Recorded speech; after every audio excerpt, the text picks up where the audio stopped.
Crencio y la propia llegan a casa de Laura, la enfermera.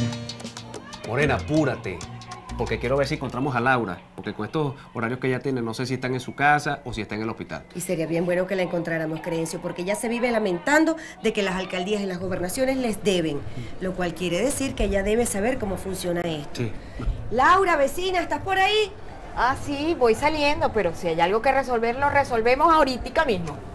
Te queremos invitar por una conversa que tenemos. Tú sabes que vienen las elecciones de alcaldes y gobernadores, ¿verdad?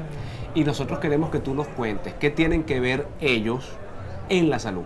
Bueno, una cosa es lo que hacen y otra cosa lo que tienen que hacer. ¿Ustedes sabían que el Hospital Vargas de Caracas y el de San Cristóbal eran hospitales municipales? ¿Ustedes sabían que la maternidad Concepción Palacio, después que fue un ejemplo de atención, era un hospital municipal? O sea que funcionaban bien cuando eran manejados por los municipios.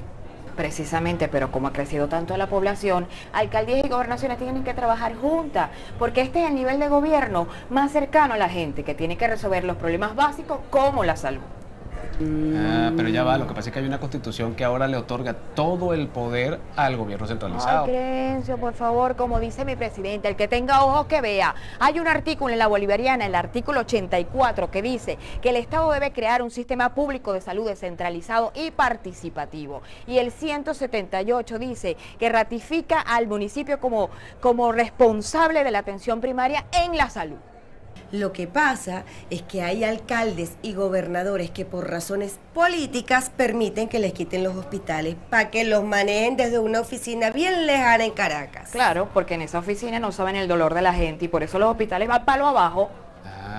Entonces tener buenas alcaldías y buenas gobernaciones es tener salud. Así es, Crencio. Y mosca. Bueno, yo los dejo porque tengo mi guardia ahorita.